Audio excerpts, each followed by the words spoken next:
Tree Country 1330 WTRE. It's 11:09, and we've got Sabrina in this morning from Purdue Extension. Hey, how are you? Good. How are you? I'm good. You're ready to pop. Yes. Oh my goodness. I am exactly 1 month out from having our baby girl, and I am so excited. So this is your last visit for a while. Yes, for the next 3 months. So I am set to deliver October 10th, and then I should be back in the office around January 8th.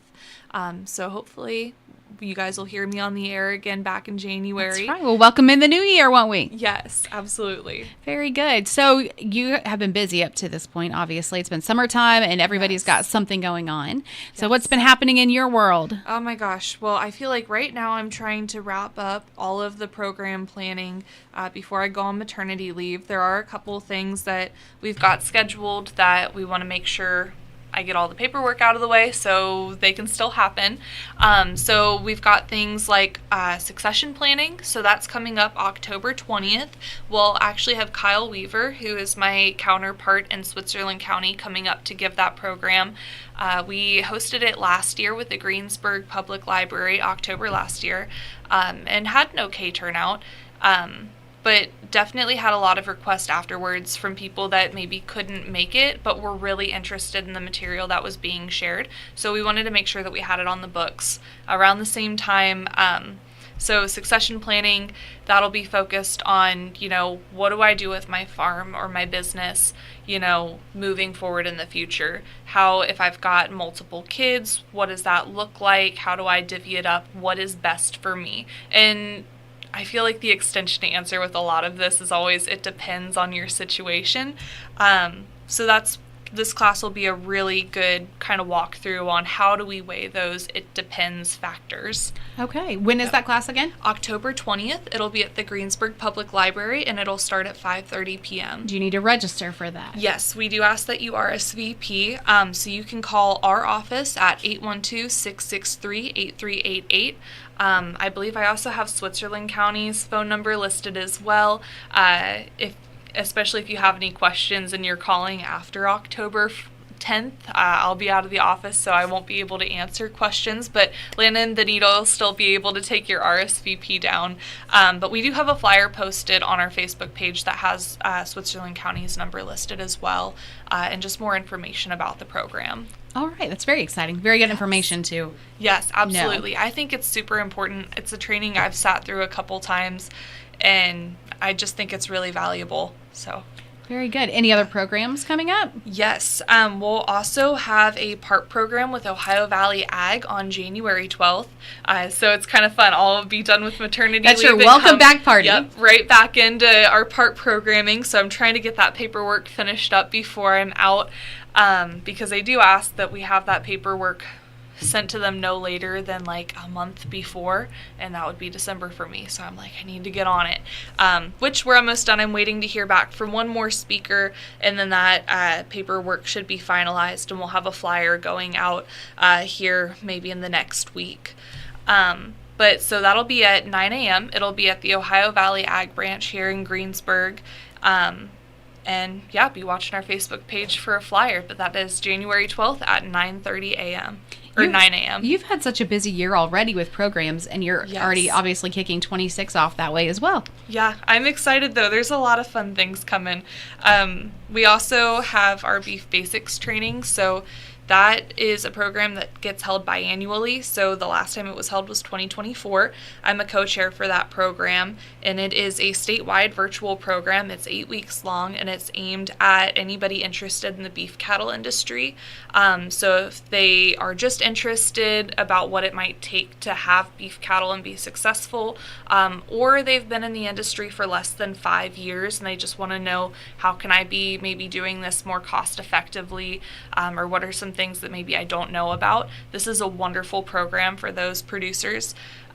So it'll start February 10th and run through March 31st. It's a Tuesday in the evening, 6:30 to 8 p.m. Virtual. We're doing it through Zoom this year. So we tried Microsoft Teams in the past, and I will just say I much prefer using Zoom. And then for those participants, all of those sessions will also be recorded. So if you can't make that time work specifically, it'll all be housed on Google Classroom this year. So participants can go back, review that material. And then we also have a ton of other resources that get shared with them. Like there's a cow-calf production in the Eastern Corn Belt manual that you get, which is amazing because they have formulas on calculating like your hay loss that you'll experience throughout the year based on different storage types, or how much energy is being consumed by a cow based on the amount of mud that you might have in a paddock. Interesting. Yeah, it's a really, really neat manual. So you'll get that as part of participating. You'll get a forage field guide, and we will talk about all different kinds of things, everything from what you need to know about animal health to maybe considering genetics, nutrition, forages that we want to see in the field, and even how do we design our handling facilities better. Is that something you pay for, or is that yes. a free okay. Yep, so it is, I believe we're setting it at $50 this year for participants to attend, but they will get everything that I just talked about, access to all that material. And we will also be doing a hands-on training in June following the completion of that program. So the virtual sessions end in March, but then we'll have a hands-on day. We're still figuring out the location that we're doing that at, but it'll either be around Purdue's campus or it'll be at one of our Purdue agricultural centers, either the Felden Purdue Ag Center or the Southern Indiana Purdue Ag Center. All of those places have cattle on site and infrastructure set up.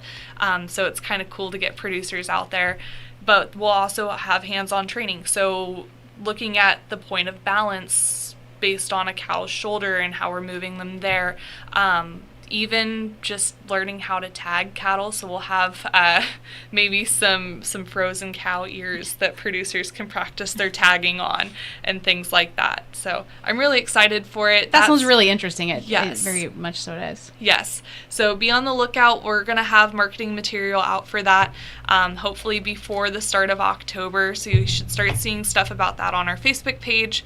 Also, for any cattlemen that are thinking about regional beef meetings, our date is not set yet, but it will be held at the Southeastern Purdue Ag Center for our area, and that will happen sometime in December. So we are working on finalizing all the details there, so be on the lookout for that. And then calving academies. So last year we had a calving academy for the first time in Decatur County. We had a specialist, Dr. Nick Minton and Dr. Bethany Funnel, who's a vet with the Purdue Ag School, or Purdue Vet School, come down and actually host a half-day training on how we handle calving dystocias, what we need in our calving toolkits, things like that. And then they actually had a mechanical cow with a realistic calf. So the calf had bone structure. It had that kind of gummy newborn calf feeling. It weighed 80 pounds. And we got to practice actually how we can manipulate that calf inside the cow to safely deliver them. And if anybody doesn't know what a dystocia is, that is just the term for a difficult birth. That's so cool. Yeah. I think I may need to go to that. Yes. So we're going to do it again this year. It won't be in Decatur County. We're spreading the love, and we're going to have it at the Southeast Purdue Ag Center. So that's over in Butlerville. So still not too bad of a drive for anybody located in Decatur County. And even for somebody, I mean, we've had calves for years, so it's not like that's a new process to me. But I think just the opportunity to learn that manipulation and to be able to practice it in a situation that it's not right now. Like when you're in the field and need it done, like it's now. Yes, you don't have time. But to have the opportunity, that's amazing. Yeah, absolutely. I think that's one of the best skills that we can give our producers, because inevitably if you are somebody that is calving out, you are going to have a cow having a difficult birth at one point or another in your career calving out. And it never fails. Yes. That's the one promise. And you want to go into it with a clear head of, hey, I've been hands-on with this before. I know what to do. I'm confident in myself, especially if, like cows do, they're calving at 3 a.m. It's cold out, it's icky out, and the vet maybe can't get out there right away. Yeah, and that's, I think that's a tremendous skill to be able to practice again. Like when because when you're in the moment, it's now, and you you just don't have the time. Yes. To practice absolutely. like that. So very cool. Yes, so I'm excited for that. Those are some things to be on the lookout for. And then other than that, I just had a meeting with the community garden yesterday. Yes. We were talking about what things look like through the end of the year for us. So we have a couple fall season crops that have been planted. I'm not sure maybe how those are going to turn out. So we do have some onions planted. We have some carrots planted. I think we've just really been combating this dryness that we've been going through. Yes. Yes. So there are seedlings. They are there. Okay. So hopefully we have some crop turnout. Other than that, our tomatoes are still going strong. Our yellow squash is going strong. Again, I really encourage anybody who likes zucchini to take some of that yellow squash, because that just seems to be, we can't get rid of the yellow squash. And I think it's because people don't know what to do with it. But you eat it the exact same way that you would a zucchini. So if you like zucchini bread, sub it out for yellow squash. It works just the same. You can slice it up and grill it. You can roast it in the oven. It tastes wonderful. I think it tastes exactly the same to zucchini, but we are flooded with yellow squash. I have to say, I feel like the community garden, I know I've just been on the outside, but I've had a lot of interaction with everybody in it, has been highly successful this year. Yeah, I am really happy with how it's turned out, and I am also really happy to see how many community members have been involved with it, especially seeing like comments on the Facebook page and things like that. So I hope it continues to grow, yes. Not just plants, but in size and in maybe infrastructure and those raised beds and things that we have. But yeah, I think it's been a really good resource. We'll see it again next year, right? Yes, absolutely we will. Very cool. And we should have some of the similar plants. I don't think there's anything too crazy. We might not plant yellow squash next year, but we might plant more zucchini. And okay. I do think the community will be in support of that because zucchini flies off the shelves. Yes. And then tomatoes we're going to keep. Our peppers are still going strong. We have sweet potatoes that are finishing up, so we haven't harvested them yet, but they're getting close. Pumpkins, I think, are ready to start being harvested. We planted them a little bit early in the year, so they're ready right around now. And cucumbers have just finished up. Now, when the community garden finishes up, everything's done, will you guys mow that off and like compost it, or like what's the end of the season plan? Do we have one? Absolutely. So that's something that we started brainstorming on yesterday. So we pitched the idea of maybe having another like community volunteer day for shutting down the garden. So we want to make sure, which I think everything we have except for our herbs are going to be annuals.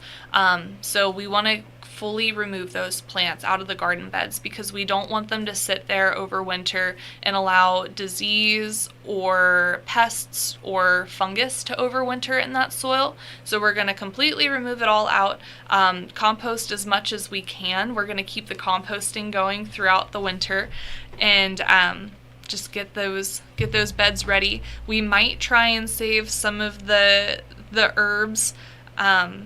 Maybe we'll see. We'll see how that goes. Okay. Well, that's been an exciting project. You guys have done a great job with it this year. Yes. Well, thank you very much. Yeah, we're excited for it. Well, very good. Any other new and upcoming things we need to know about? Oh gosh. I think that was all of my fun things. We do have Ag Day coming up tomorrow, which I am super excited about. Soil and Water has done a wonderful job kind of coordinating that and getting everybody figured out. We should have, I think it's like 23 groups of kids, and we're doing 15-minute sessions, and that is going to take us all day rotating through. Yes. So if you see Purdue Extension there, we're focusing on 4-H and also seeds. Oh, fun. So we have a really fun activity where kids get to make their own seed helicopter. So fun. So, yeah, I'm really excited for that. We'll see how it goes. Ag Day is always such a hit. Yes, I know. I loved Ag Day as a kid, and I was spoiled because I started school in Dearborn County, and then I moved schools to Ripley County. Okay. So in Dearborn County, they do Ag Day for 3rd graders, and then in Ripley County, they do Ag Day for 5th graders. So I lucked out, and I got 2 Ag Days. You did? Yeah, and then I was in FFA, so then I was at every Ag Day through high school. It's just such great exposure for kids that don't get that on the day-to-day basis. Absolutely. Well, it is it always blows my mind, how many kids get so excited to see something like a cow or to shuck some corn, because to me that just seems like work. Exactly. It's an everyday type of thing. Yes. So. Yep. Well, good deal. Well, you always bring us something fun. Yes. So I was trying to kind of think about what to talk about today, and the community garden meeting yesterday really got me thinking about it, thinking about shutting down for the season. So I wanted to talk about saving seeds and then also plant propagation. Okay. Because I love propagating plants. I have a bunch of house plants. I just had my baby shower, and I promise this relates. For my thank you gift, I propagated close to 90 succulents. I love that. As a thank you That's gift. my jam too. You know that. So it's fun. Yes. So, and I still have so many succulents that, I didn't have 90 people come to my baby shower. Sure. But I had 90 plants propagated. It's crazy how they just take off, isn't it? Yes. It's amazing. And it's so easy. You just stick them in dirt. Yes. That's great. Yeah. I think I've gotten close to 200 plants from one plant I got in college. That's amazing. Yeah, it's been fun. It's also been really good because like that first plant I got, I really abused it.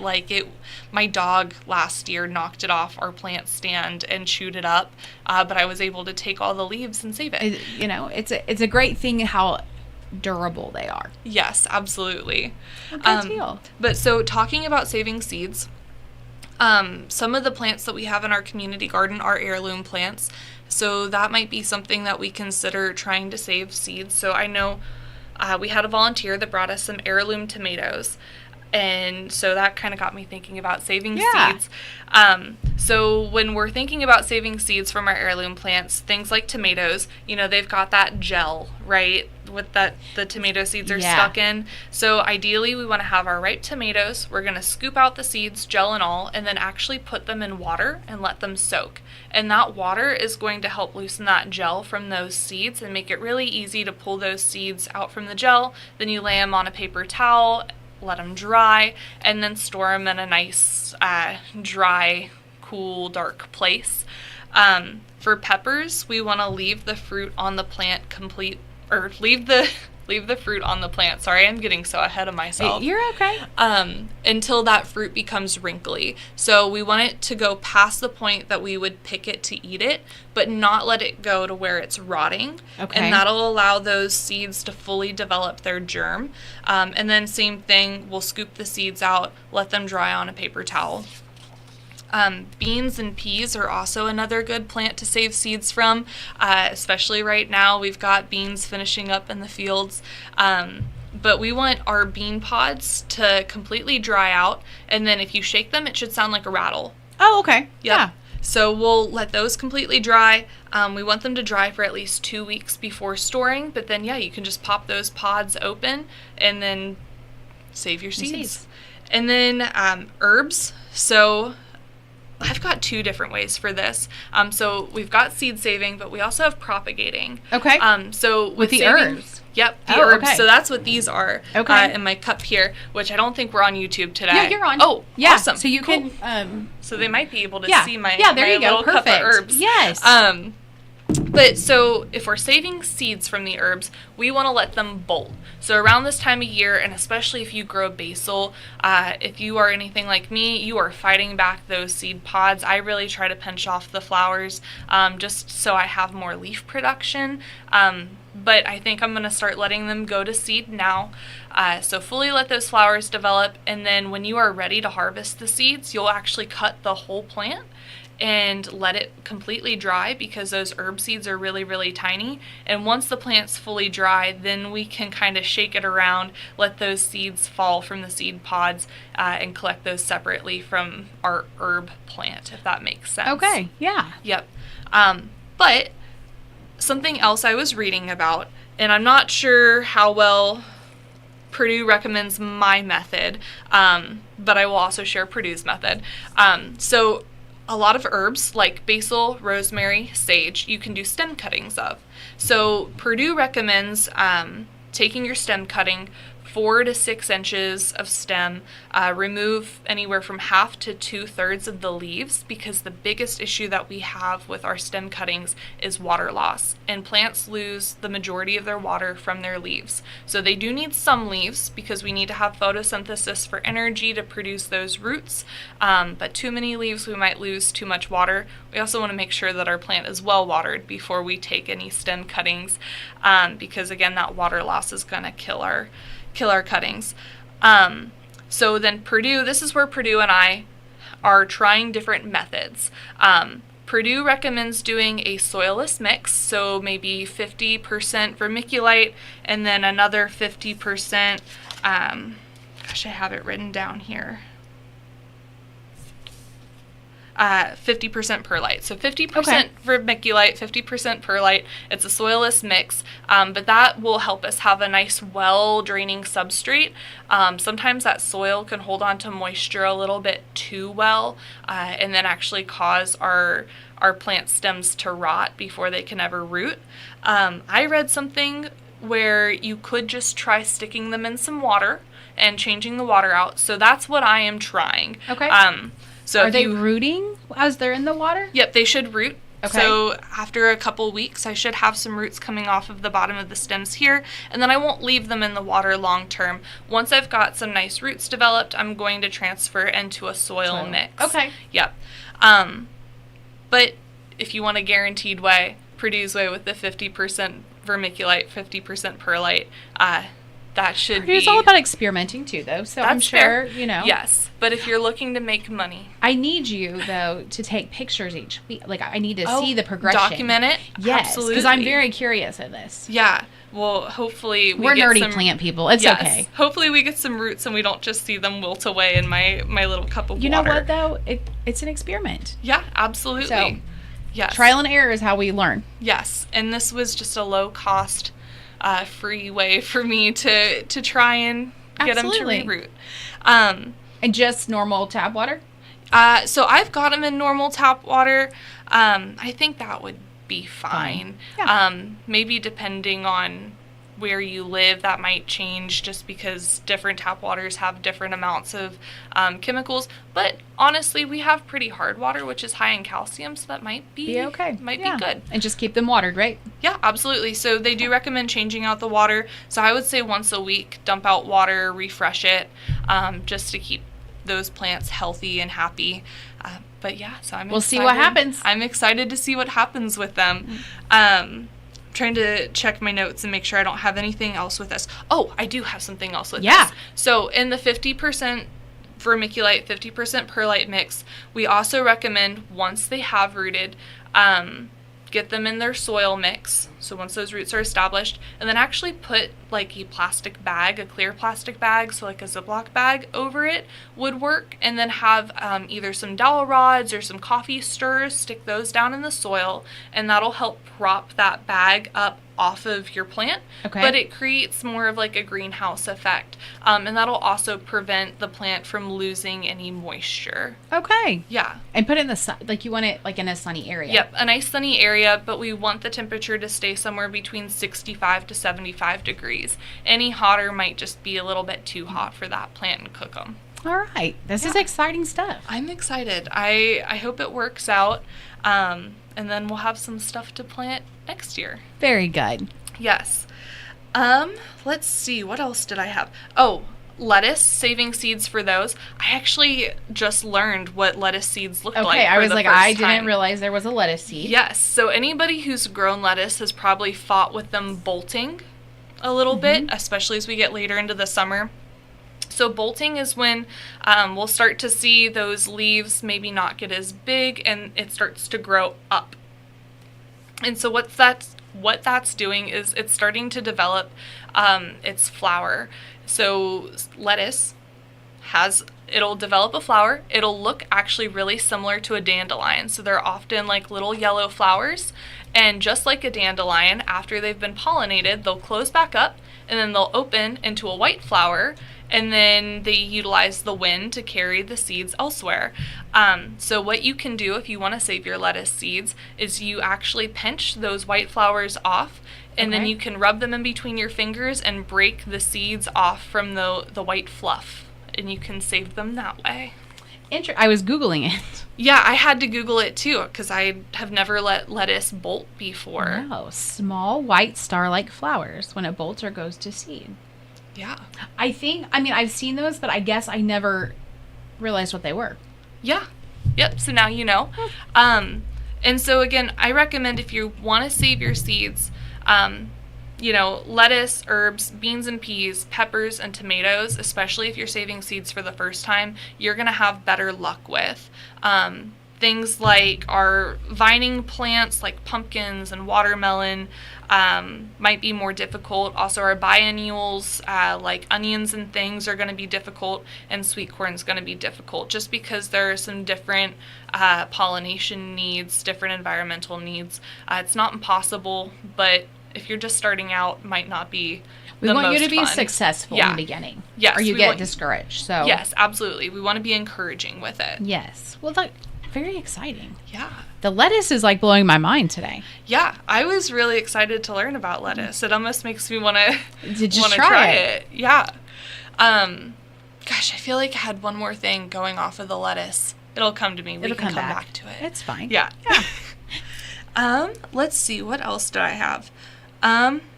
So also when we're saving our seeds, moisture is the enemy, so we want our seeds to be fully dry, but I don't recommend a dehydrator, because what can happen when we're using a dehydrator is we're actually denaturing that germ inside of the seed.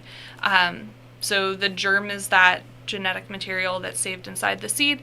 If it gets too dry, nothing's going to happen with it. More harm than good doing the dehydration. Yes, absolutely. So leave it on a paper towel, let it fully dry. Once they're dry, put them in like a snack size Ziploc bag.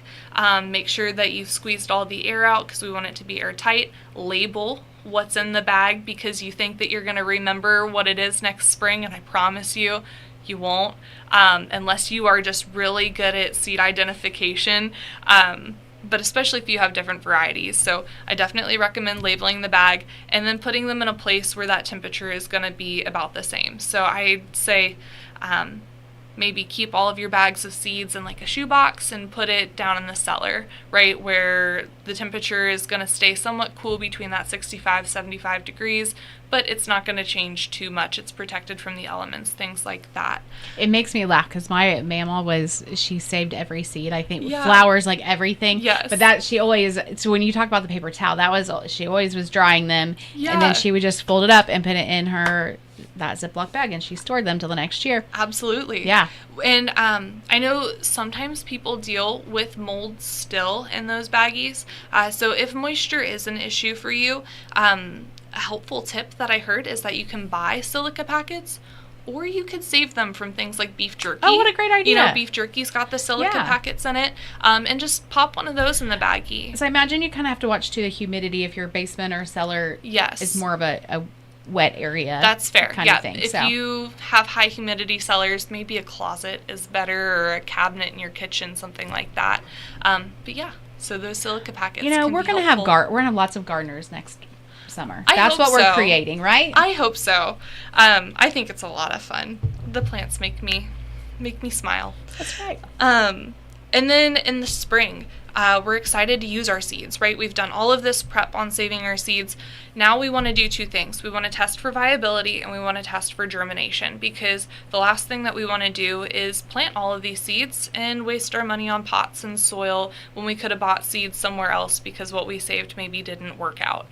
So testing for viability, that's testing to make sure that germ didn't degrade while it was in storage. So what we can do is a float test. So you can take a handful of seeds, or take all of your seeds, put them into a jar of water, and then anything that's floating we will actually scoop out and throw away. So we want that nice dense seed that's going to sink to the bottom. And you're going to do this right before you're ready to plant, or ish? Yeah, right around that time in the spring when we're wanting to start our seeds and things. So do your float test. It should sink to the bottom, and then After that, you'll want to do a germination test. So I recommend taking 10 seeds, putting them on a damp paper towel, and then folding that up, maybe putting it into a Ziploc bag, but not sealing it because we want that air to still be able to come in. But the Ziploc bag will help it retain its moisture. It will stink. They don't smell very good. And then keep that in a warm, dark place. And depending on the germination rate of the seed, it'll take anywhere from 5 days to maybe 10 to 14 days. We should start seeing germination. So if we have 9 out of the 10 seeds germinate, we know that we have about a rough 90% germination rate for the seeds that we've saved. Very nice. Yeah. So I'm excited. Yeah, I'm excited too. I hope if anybody's following this, that this works out. Yes, that we inspire them. Yes, and I know I've got some heirloom tomatoes, so I'm excited to save my seeds and try to bring those back next year. How fun. Yes, absolutely. Plants are really fun if you just take the chance to learn them and experiment. Yes. But then kind of circling back to propagation. So I've got my herbs here. So I'm propagating. Again, I've got basil, rosemary, and sage. But then I also brought one of my little house plants with me. So one of my succulents that I propagated, I got the original plant when I was in college. I worked at a Rural King for 3 months. It was not my favorite job, but I did save a succulent. And I have gotten so many little propagations off of it. And the kind of succulent I have is a grape Bavaria. I don't know what they're commonly referred to as. I'll look it up while you teach us. Yeah. But they're really cool because we can propagate them a couple different ways. They're one of the only plants that is good at successfully leaf propagating. So most plants, if we're propagating, we're doing stem cuttings, but there are some varieties that do well with leaf cuttings. So I thought I could show maybe on the YouTube. Yes, absolutely. It's super easy. You just pop a leaf off. Just like that. And because they're succulents, they don't do well with too much water. So my recommendation is after you've popped off all the leaves that you want, or maybe you've done a stem cutting, to actually let those sit in a dry place and callus for a couple days. Because the issue that you're going to have with succulents and trying to propagate them is when we take a leaf cutting or we take a stem cutting, we're creating an open wound on that plant. And the succulents might take up water too quickly and actually drown themselves. So we want them to create a nice callus. And then I like to, I usually use terracotta pots and bottom water through them. So I will set that pot into a larger bowl of water, let the soil naturally bring up water, and then that is plenty of water for my succulent. Eventually it'll start sending out roots and it'll root itself. I don't even stick it down into the soil. It's crazy to watch the succulents. Like it blows. I always talk about my succulent farm, and it's kind of big and fun now, but I had one in the center of the succulent that I had purchased is dying out, and I don't know why. Okay. But what's crazy is it propagated itself off of the. It's awesome. Kind of a weird growing one. Experiment, right? But so now it's like propagating itself. So even though the main one is going somewhere to heaven, but it's propagating off itself, so it saved itself in a way. It's just mind blowing. Well, and what is so neat about it too, the difference between saving seeds and then propagation. Seeds, have different genetic material, right? So you're not going to get an identical plant to what you currently have growing in your garden. But a propagation is a clone. It is genetically the same. So if you really like with houseplants, if you like the leaf variegation of your plant and you want to have more of those, stem cutting, and you will get a genetically identical plant. If you love the type of basil that you currently have growing, or I think you can propagate tomatoes too from stem cuttings. I think you can. If you like that variation, do a propagation. Don't try and save the seeds, That's right. Have fun with it. Yeah. Plants are really cool. They are. Yeah. I have the succulent that's just the heart. Oh, yeah, you talked about that. It has gone mad, and I'm scared. Like, I know that I can pop them off and propagate them, but I'm really scared to do it because at this point, it looks like a tree full of hearts, and it's I count it on. I water on Sundays because it's just once a week. Yes. And I think I have 10 hearts hanging off of it now. That's amazing. So now I'm like, oh, I hate to do it because it looks really cool. So yes. it's just going to keep growing. I feel like every time I go to propagate a plant, even though I've successfully done it so many times, there is a little twinge of fear in me of like, this might be the last time I ever see this plant. Yes. Well, and this one did it on its own, and it had to have gone up under the dirt because it's not shooting off of the heart. Yep. So it came up out of the soil. And then, like I said, it's just growing this tree full of hearts now. So that's awesome. I'm just going to let it keep going. That's really cool. It's fun. Well, we encourage you to have plants, right? They're fun. Yes, absolutely. They're so fun, and they just bring so much joy. And if you are somebody that doesn't have a green thumb, I feel like succulents are the best for you. Living proof right here. Yes, I feel like they do best when you stick them in a corner and forget about them for a month. Once a week. Yeah. At most. Yeah. Yes. Absolutely. I'm curious too, and it has to be geographical, but like I find when I travel, I bring home a succulent because I find ones that I don't normally see here. Yeah, absolutely. I guess I haven't done much traveling for plants, so I haven't gotten to experience that as much. But yeah, different places just have different varieties of certain plants that are more popular. There's like 3 main greenhouses that I go to, but when I go, they know that like that's what I'm coming for, like here locally. So they're like, look what I got, look what's new. That's pretty cool. Yeah, I love it. A good time. So. I don't know if you've ever been to like Schneider's greenhouse over in Seymour. No. Or Schneider's nursery. That's a new one for me. Yeah, I took a tour there back in April, and they've got a bunch of trees. Trees is their biggest thing, but then they have a nice little greenhouse with different succulents. And this training, I've been to it twice now, and every time I cannot spend my paycheck here. I need to get out of here. But they have so many cool little succulents and things. Yeah. It's so easy to do, isn't it? Yes. I think the next plant on my bucket list is a variegated string of pearls. Have it. Yeah. I have them, yes. I think they look so pretty. They are very pretty. I also have, I don't know the real names for this one, but it looks like the shell of a turtle. Oh, yeah, a string of turtles. Oh, my gosh. I thought I was going to lose that one. Someone gifted it to me last year. And it was like dying. And I'm like, I don't know what I'm doing right. So I kept moving it around. Yeah. We finally found the sweet spot which I have a lot of windows. So that's good. Yeah. Yes. Finally found the sweet spot. So now it's like fully come back and it's like super full. That's awesome. So fun. Yes. Very fun. Well, they have all kinds of strings. Like I've heard they have like string of dolphins, string of turtles. Yes, I have the dolphins too. You have the dolphins too? Yes. That's so fun. I have a problem. Oh, I love it. That's an okay problem. I have a succulent problem. Yes. That's an okay problem to have. That's also one of my favorite things.